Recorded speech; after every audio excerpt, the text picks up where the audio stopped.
Over the past week, two major events have unfolded at the same time. In Venezuela, Nicolas Maduro was removed from power by U.S. forces.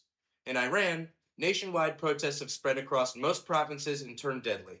These events are connected strategically. First, Venezuela and why President Donald Trump acted. Trump did not remove Maduro because of Hezbollah. He removed Maduro because Venezuela was no longer just an authoritarian state. It had become a collapsed, criminalized regime exporting instability into the Western Hemisphere. Narcotics trafficking, mass migration, sanctions evasion, and regional insecurity were no longer containable.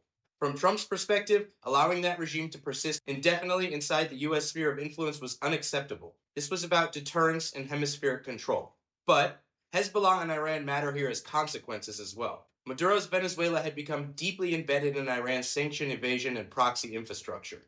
Hezbollah operated there with regime cooperation. Removing Maduro disrupted those networks and opened the possibility of a future Venezuelan government no longer aligned with Iran. That is one of the many reasons why Israel welcomed the move.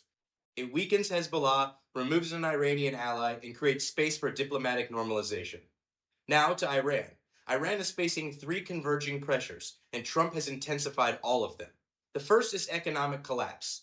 The currency has imploded, inflation has destroyed purchasing power, environmental failures have compounded hardship. These protests are driven by daily survival, not ideology. Second is internal legitimacy. The protests are nationwide and explicit. Iranians are openly condemning the regime for spending billions on foreign proxies while their own lives deteriorate. That strikes at the regime's governing rationale. The regime in Iran at best enjoys 15% approval amongst Iranian citizens. The third pressure is external coercion, and that is the most destabilizing.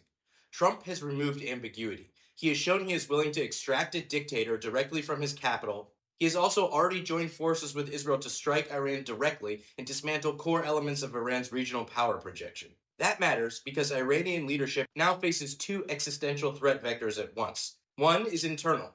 A revolution in Iran does not succeed because of protest size alone. It succeeds if the people who keep the regime functioning stopped acting in unison. That means senior military commanders, IRGC leadership, intelligence services, police units, political elites, and key economic power holders. If those groups continue to follow orders, fund repression, and protect leadership, the regime survives. If they hesitate, fracture, refuse orders, or compete with one another, the regime becomes vulnerable very quickly. The second threat vector is external. Trump has explicitly warned Iran not to kill protesters. The regime has killed them anyway because repression is how it has always survived unrest. But now, repression carries a new risk. Iranian leadership understands that Trump does what he says, and they have no clear sense of where the red line is. They know he has already removed one dictator and directly struck Iranian targets alongside Israel. That uncertainty is destabilizing. At the same time, Iran's external defenses are collapsing. Its proxies across the region have been systematically degraded.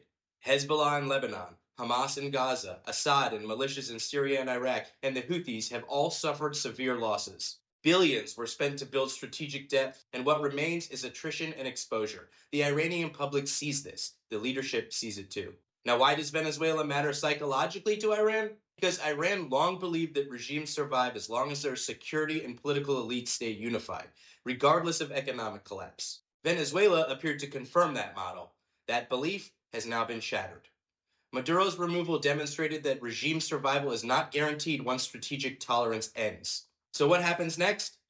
Iran will try to suppress protests while avoiding escalation with the United States. Crack down hard enough to restore fear, but not so hard that it provokes Trump into acting.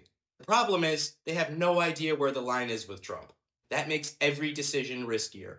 Externally, Iran will threaten and posture, but avoid full war. Its economy cannot sustain it, and its proxies are too weak. The decisive question is no longer just whether protests continue, it is whether the people ordered to save the regime continue to obey.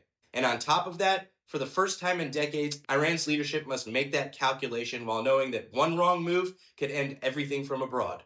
That is why Trump, Venezuela, Israel, and Iran are now part of the same strategic moment. And that is why this unrest is different.